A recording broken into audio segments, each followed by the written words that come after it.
أعوذ بالله من الشيطان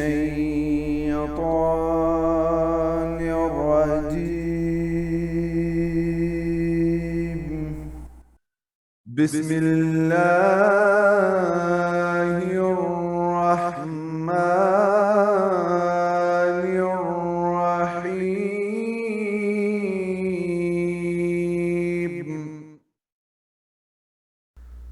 ليس البر أن تولوا وجوهكم قبل المشرق والمغرب ولكن البر من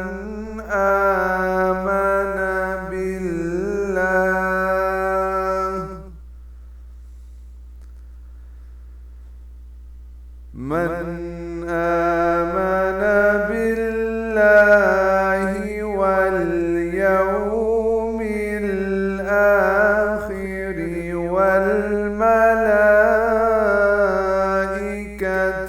والكتاب والنبيين.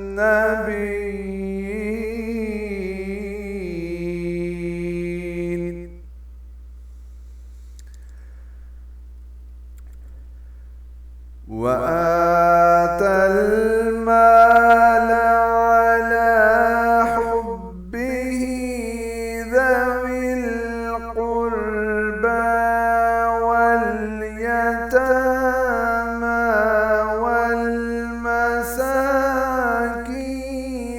وابن السبيل والسائلين وفي الرقاب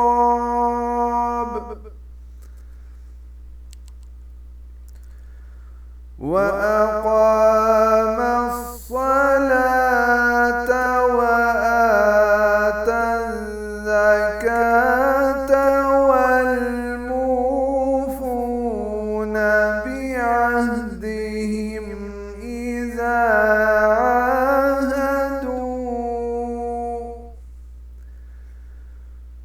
والصابرين في البأساء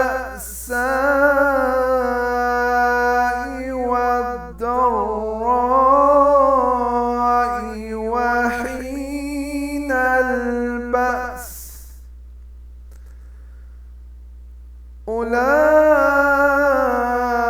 أولئك الذين صدقوا وأولئك هم المتقون.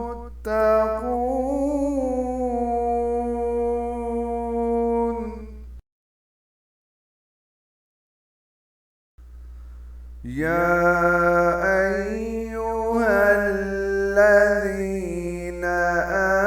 آمنوا كتب عليكم القصاص في القتلى الحر بالحر والعبد بالعبد والأنثى بالأنثى.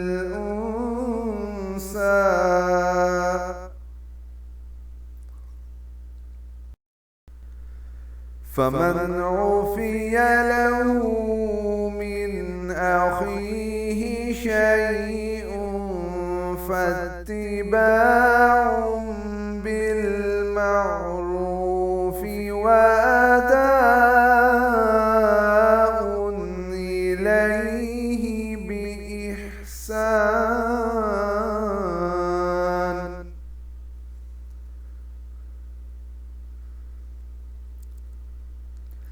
ذلك تخفيف من ربكم ورحمة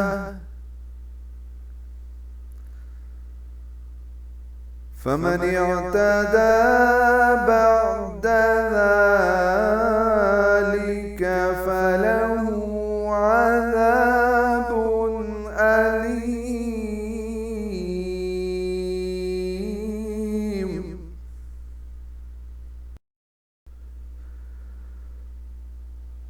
ولكم في القصاص حياة يا أولي الألباب لعلكم تتقون.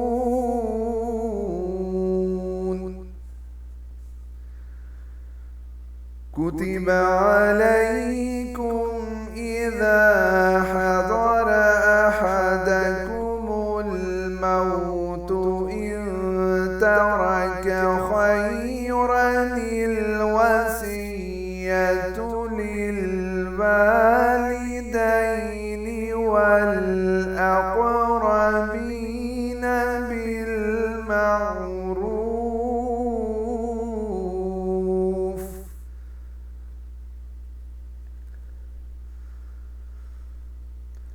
حقا على المتقين.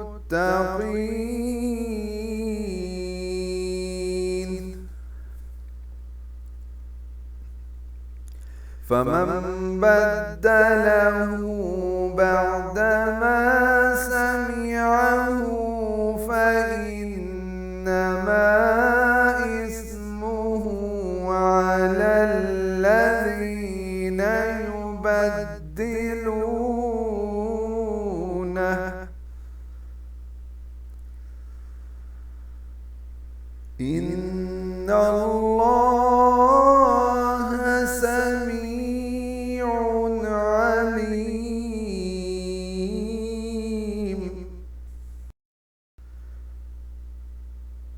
فمن خاف من موص جنفا أو إثما فأصلح بينهم فلا إثم عليه.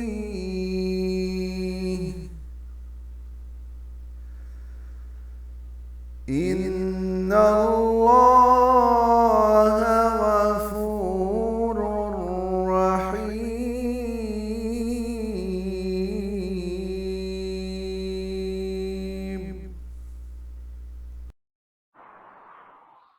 Acabei de recitar os versículos 178 a 183, que são 6 versículos. Ruku é 22 do capítulo 2, Surat Al-Baqarah. Vou agora apresentar a tradução desses versículos.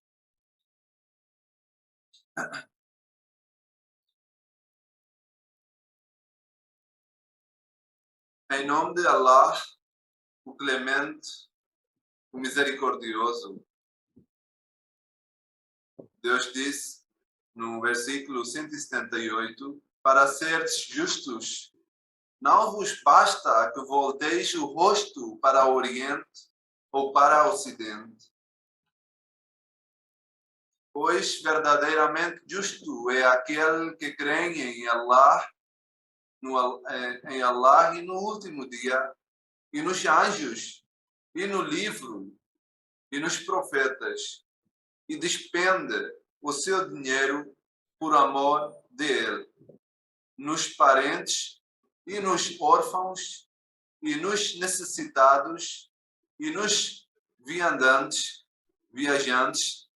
e nos que pedem que lhes seja feita a caridade, e para remir os cativos, e quem observa a oração e paga o zakat, que é o sacrifício financeiro, e aqueles que cumprem a sua promessa quando uma tenha feito, e o paciente na pobreza e aflições, e o resoluto em tempo de guerra, estes é que provaram ser verdadeiros, e estes é que são os tementes a Deus. Aqui, nesse versículo, Deus Todo-Poderoso está explicando a essência do virtude. Qual é a verdadeira virtude e quais são os verdadeiros virtuosos. Porque se a gente olhar, na religião tem várias virtudes. Mesmo aqui nesse versículo foram mencionados vários. Fazer sacrifício financeiro, fazer oração, ficar paciente.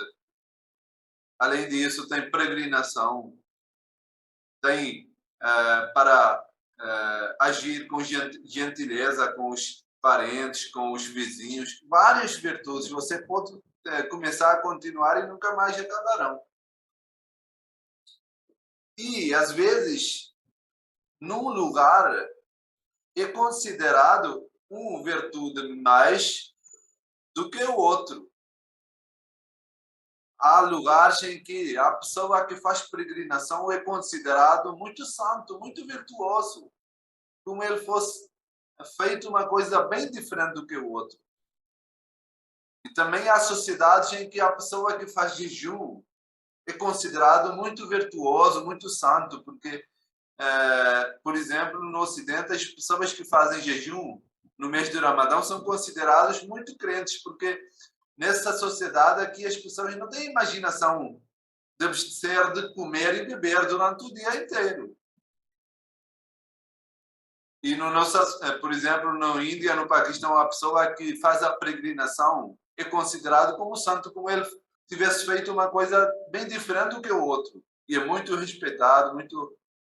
Mas Deus aqui está dizendo que fazer essas virtudes, virar para o Oriente ou para o Ocidente para fazer orações, para fazer outras virtudes, se tivesse só superficial, se não tivesse essência do coração, se não tivesse uma boa intenção, se essas virtudes não vierem com a fé em Deus, então não vão ser suficientes essas virtudes. É por isso, no outro lugar, Deus disse que há pessoas que fazem orações e essas mesmas orações amaldiçoam as pessoas, as mesmas.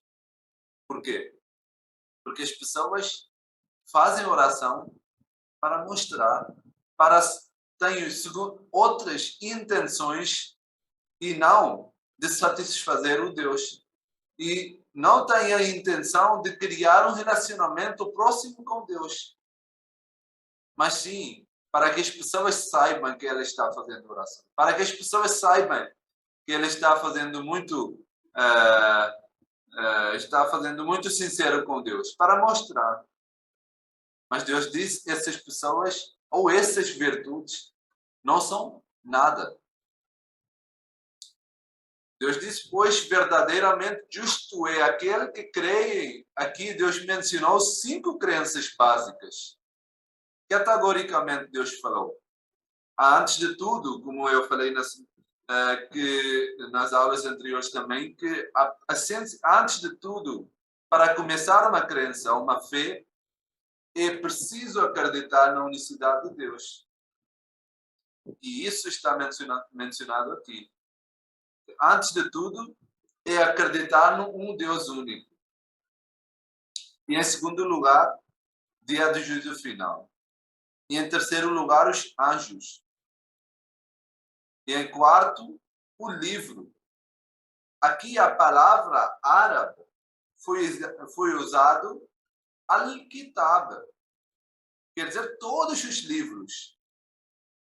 Al, quando vem o artigo definido, quer dizer não só o Sagrado Alcorão, mas todas as literatura divina, sagrada, que foi revelado para os profetas anteriores.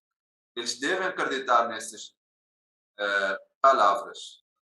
E depois, An-Nabiyyin, os profetas. Todos os profetas.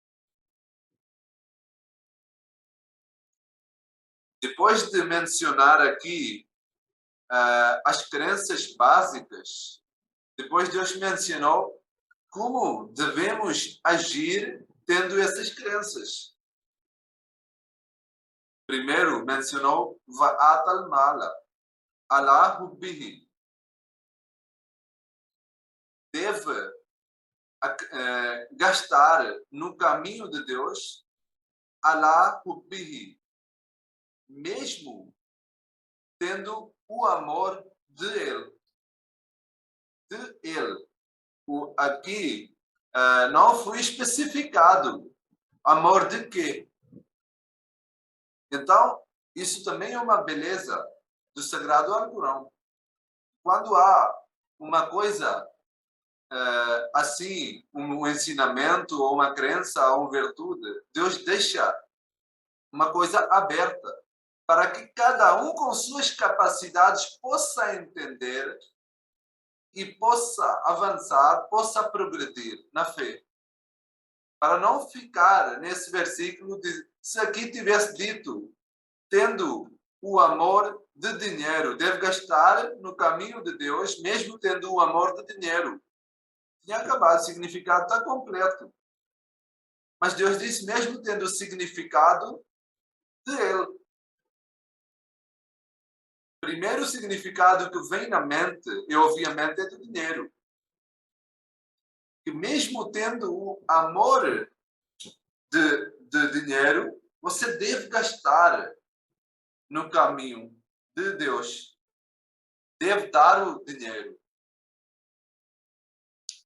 E se a gente focar um pouquinho mais, nós encontramos mais alguns níveis também na mesma palavra. Aqui nós podemos...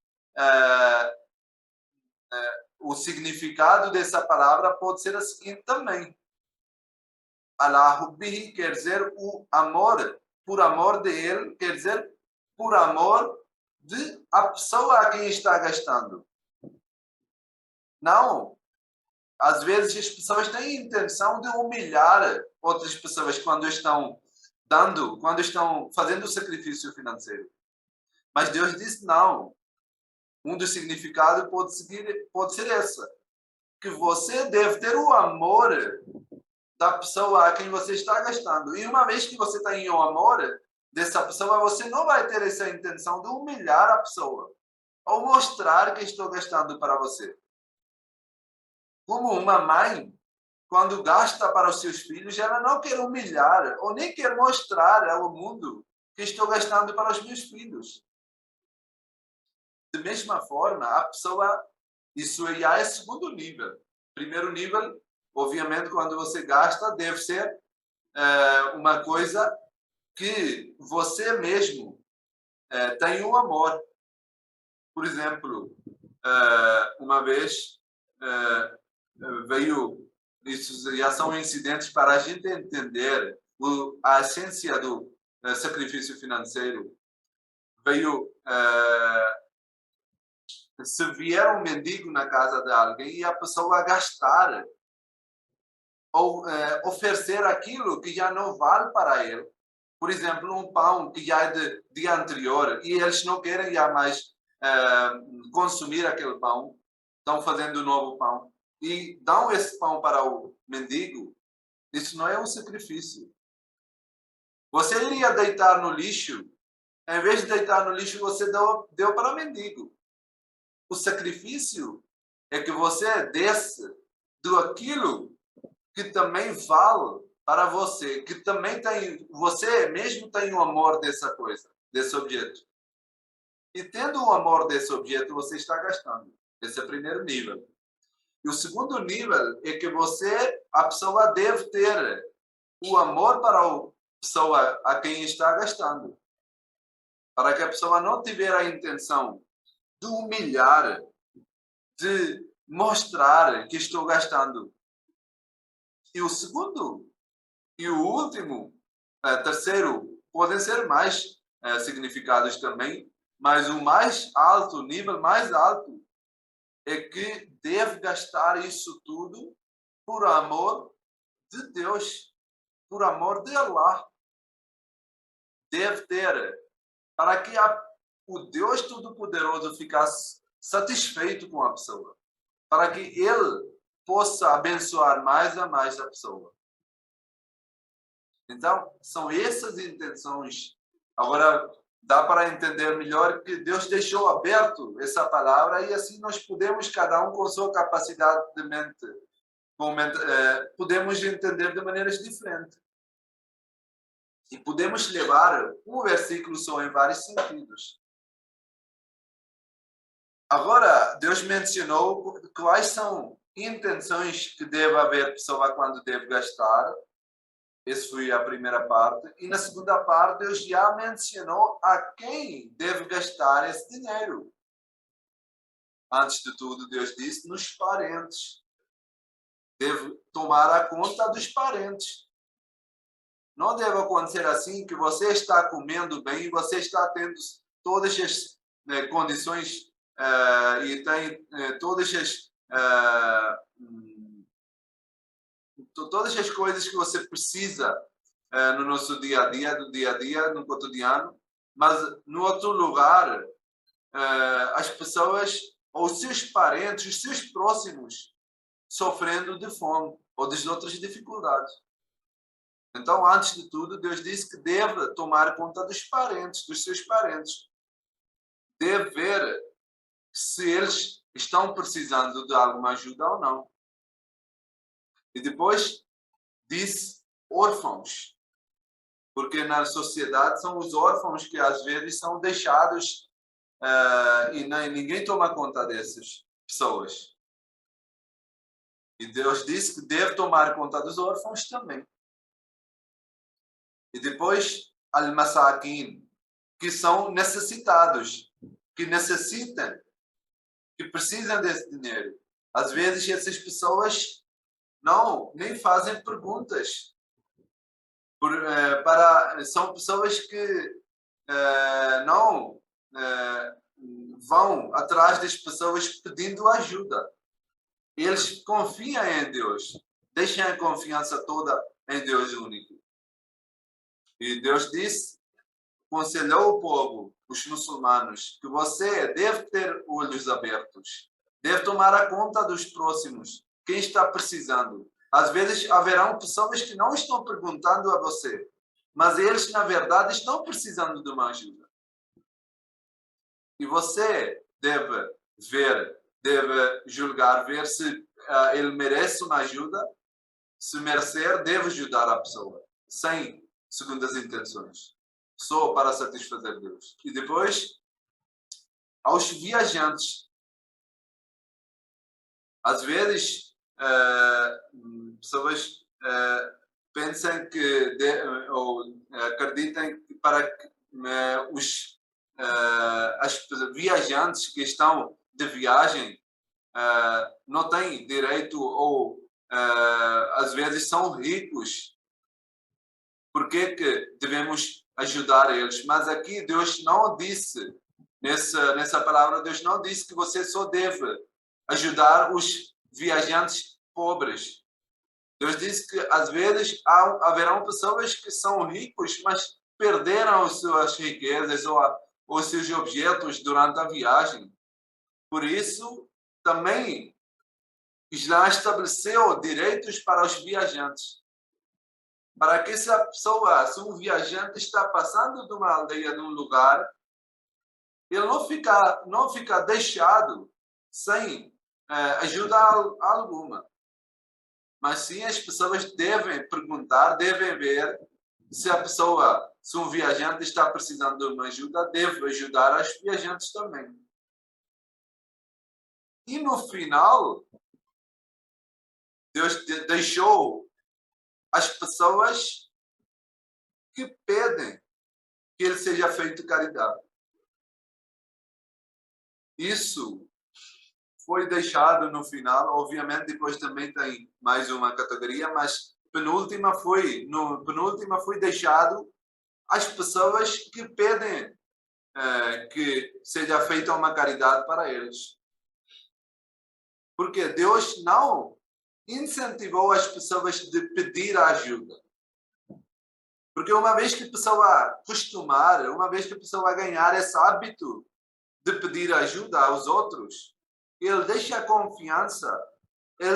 confiança em Deus. E começa a inclinar para as pessoas.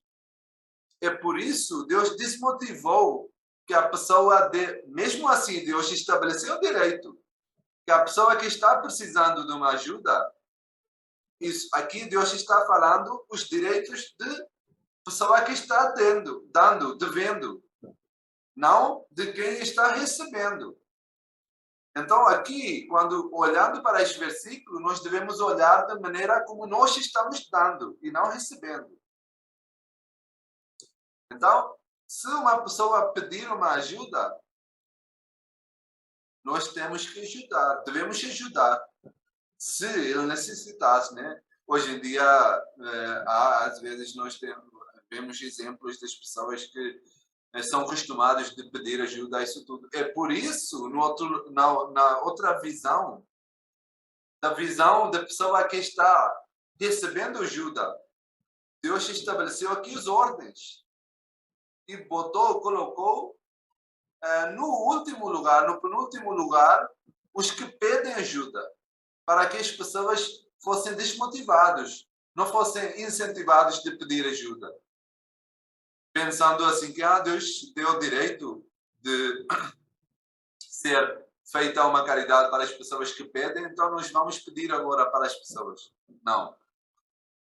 Até o santo profeta disse que você, se precisar de uma coisa bem pequena na sua vida, você deve fazer deve fazer a oração a Deus. E Deus tem todo o poder de satisfazer todas as suas necessidades. E no final, Deus disse, e para remir os cativos, para libertar os cativos que foram capturados. Na maioria das vezes, os cativos são capturados durante a guerra.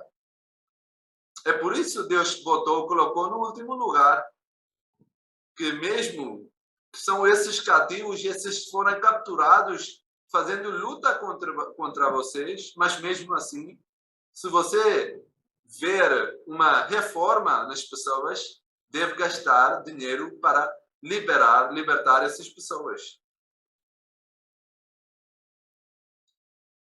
E quem observa a oração e paga o zakat, a primeira coisa era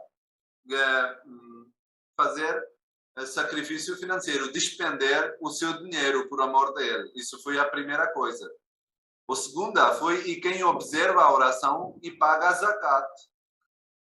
Você vai ver, muitas das vezes, encontraremos essas duas coisas simultaneamente. Deus fala essas duas coisas ao mesmo tempo, de fazer oração e pagar zakat. Porque isso tem uma ligação muito forte. A oração serve para que nós tenhamos uma relação forte com Deus, e zakat serve para que nós tenhamos uma relação com o povo, com a criatura de Deus. Então, a religião tem duas partes. Uma parte é para Deus, para que nós demos todos os deveres ao Deus, e, por outro lado, os deveres do povo, deveres do ser humano, da criatura. E para fortalecer a conexão com Deus, precisamos de fazer oração, mas, mais uma vez, não para mostrar, mas sim para para ter uma relação forte com Deus, para fortalecer a fé, para ter boas intenções. E segundo, pagar zakat. Zakat é uma quantia que é dada, não é um imposto de renda, mas sim é uma coisa que é paga nas poupanças das pessoas, para que a riqueza fica sempre movimentando e não fica juntando na posse de algumas pessoas. Se todo mundo fizesse o zakat, hoje em dia nós não iríamos ver a diferença de ricos para pobres. Muita da riqueza, a maioria da riqueza está no posto de algumas pessoas.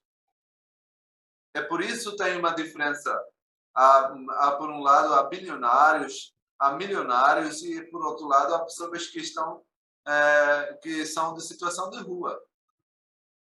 Por isso Deus quer que fica sempre movimentando a riqueza que está em poupança, para que esse zakat é paga para os pobres. E depois, e aqueles que cumprem a sua promessa quando uma tenha feito. Isso também é uma característica muito importante para os crentes. Sempre que tiver uma promessa, deve completar, deve cumprir essa promessa. E o paciente na pobreza e aflições, nas guerras, nos tempos de guerras, e o resoluto em tempo de guerra.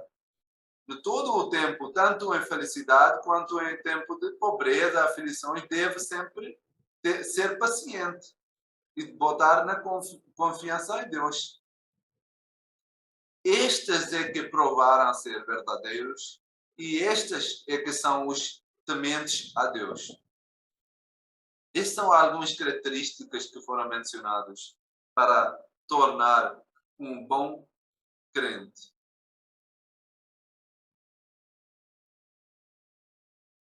Depois,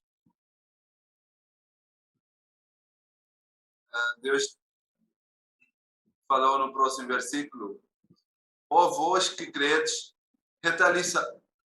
retaliação equitativo no que respeita ao assassínio é o que para vós está prescrito. O homem livre para o homem livre, e o escravo para o escravo, e a fêmea para a fêmea. Mas se a um for concedida qualquer remissão por seu irmão, então, ao perseguir-se no assunto para a cobrança de dinheiro, ganho no assassínio deverá proceder-se como de costume. E o assassino pagar-lhe o dinheiro ganho no assassínio numa maneira generosa. Isto é uma mitigação da parte do vosso Senhor e uma merece. E quem quer que depois disso transgrida, para esse haverá um castigo atroz. Nesse versículo, Deus está falando, dando uma regra geral sobre a retaliação. E Deus diz que deve ser vingado a pessoa que foi assassinado. Mas não por parte das pessoas, mas sim autoridades, os governos, as pessoas que estão em poder. Eles devem, não as pessoas começarem a fazer a retaliação, cada um se foi assassinado uma pessoa, a família dessa pessoa começa a vingar a outra pessoa. Não. Deve ser por autoridade. Mas sim, Deus estabeleceu a regra geral, dizendo que se uma pessoa for assassinada, deve ser retaliado equitativamente. E aqui, quando Deus falou que o homem por homem e a fêmea por fêmea, não quer dizer que se ou escravo por escravo, isso não quer dizer que se um escravo foi assassinado, deve ser um escravo vingado ou retaliado por escravo, não.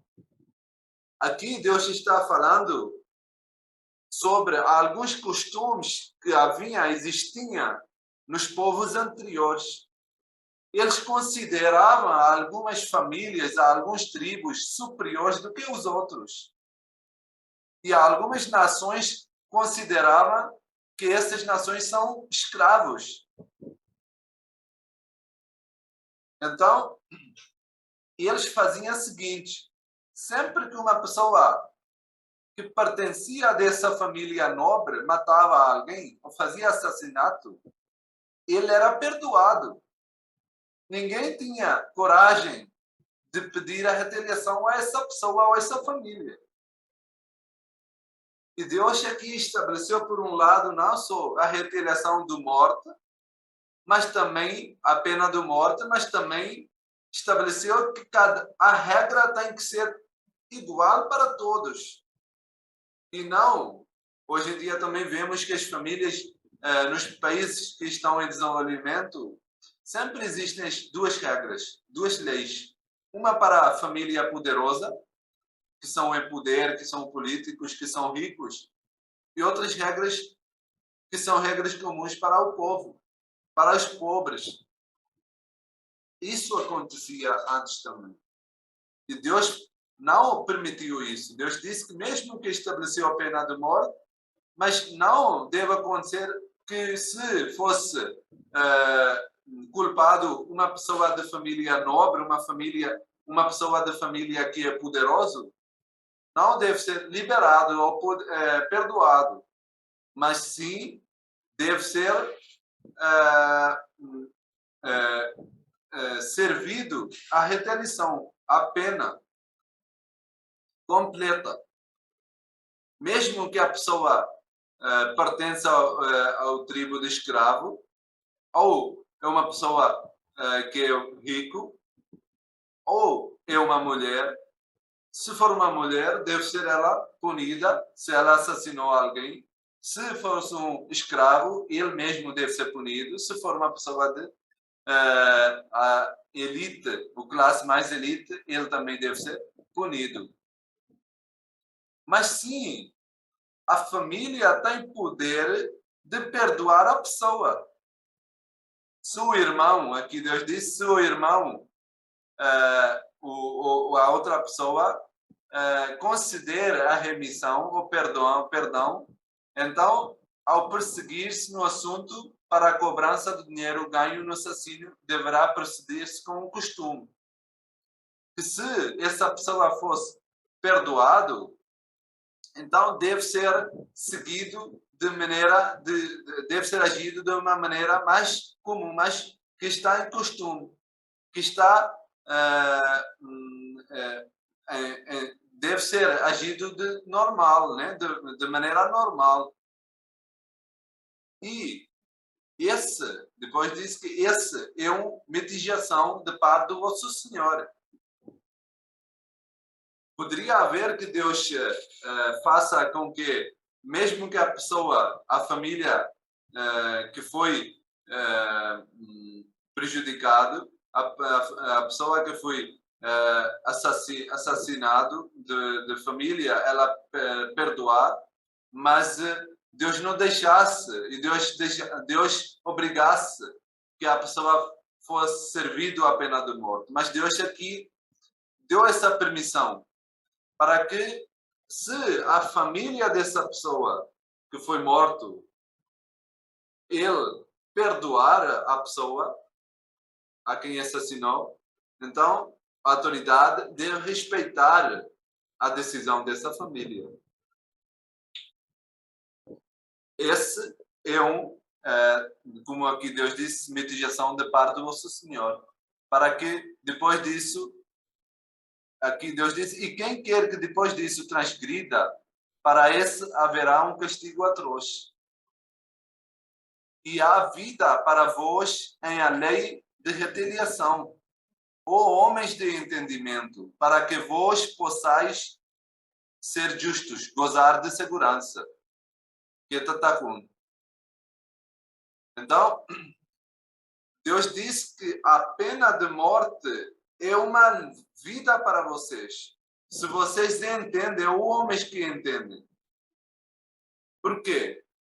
Hoje em dia há muitos governos dos países que não permitem a pena de morte, mas Deus aqui está mencionando claramente que se você não permitir a pena de morte, se você proibir a pena de morte, então, na sociedade vai haver muitos crimes, vão haver muitas injustiças. Porque se a pessoa não é punida de maneira correta, então mesmo depois de matar uma pessoa, ele vai ter coragem de matar outra pessoa, outro dia vai matar outra. E a vida humana, vida do ser humano, vai deixar de ter o valor. É por isso é muito importante a lei de retaliação, a pena de morte. Depois, no próximo versículo, Deus diz: está prescrito para vós, quando a morte venha a qualquer um de vós, se deixardes muita riqueza, que façais um testamento em favor de país e parentes próximos, para proceder com probidade é uma obrigação para aqueles que temem em Deus, que temem Deus Todo-Poderoso. Aqui, uma pergunta que surge, que no outro versículo, Deus explicou categoricamente a lei de herança, as regras de herança para cada um, para a esposa, para filho, para marido, para pai, para mãe. Se está escrito todas as regras de herança, para que Deus está falando aqui de novo? Sobre o testamento. Então, devemos... É por isso, há pessoas, sábios, que passaram antigamente, na época anterior, eles consideraram esse versículo como inspirado. Porque havia essa mentalidade também entre os muçulmanos, os sábios, que no Sagrado Alcorão há alguns versículos que eram por certo tempo. E quando uma outra regra foi revelado, outro versículo foi revelado, o versículo anterior deixou de ter validade. Como no caso desse versículo. Há pessoas que acreditam que como a lei de herança foi revelado, então esse versículo deixou de ter importância, deixou de ter validade. Mas não é esse o caso. Nós não podemos considerar nenhum dos versículos, nenhuma palavra do Sagrado Alcorão sem importância ou que deixou de validade. Porque assim, nós até vamos ter essa crença, vamos ficar confusos. Então, afinal, se existem alguns versículos que deixaram de ser validados ou que não deixaram de ter importância, afinal, quais são eles? Quais são esses versículos? Então, aqui fica um confuso.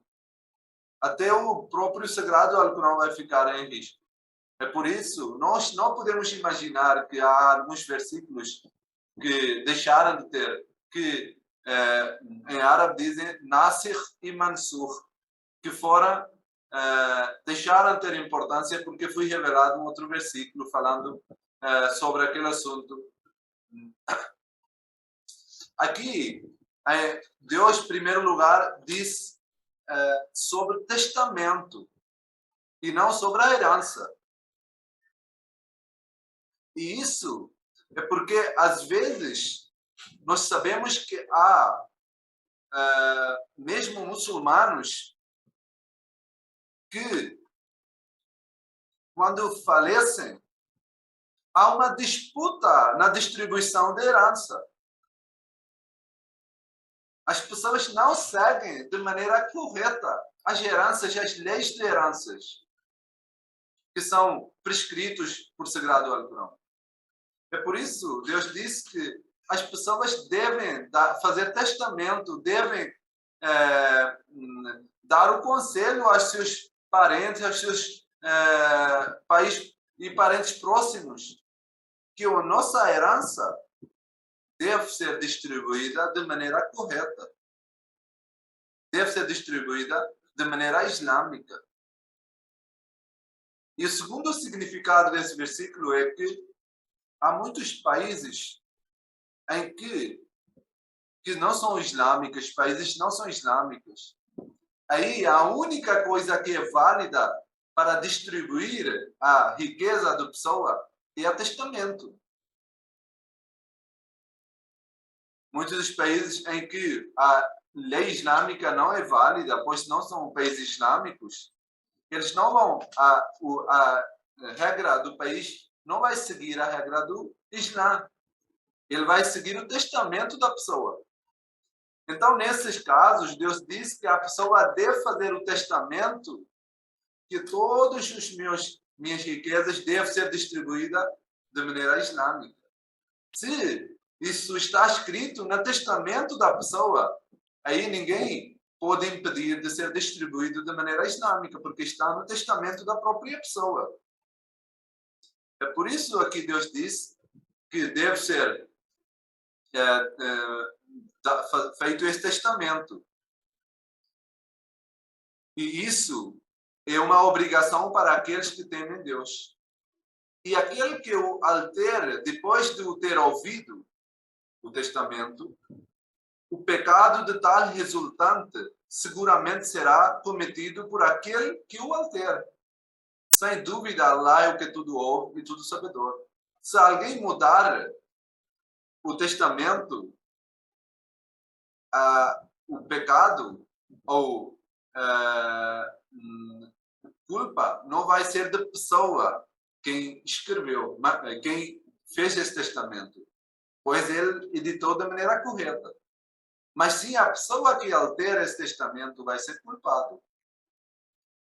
Mas aqueles que aprender uma imparcialidade ou uma injustiça por parte de um testador e faça paz entre elas, as partes interessadas em tal, para ele não haverá pecado, por certo Allah é mais gracioso, misericordioso.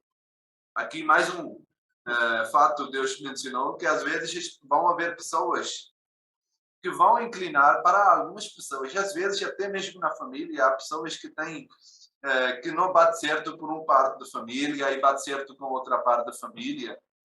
E quando eles têm muita riqueza, às vezes eles querem deixar um testamento para aquelas pessoas com quem eles estavam mais próximos, para que os outros ficassem prejudicados.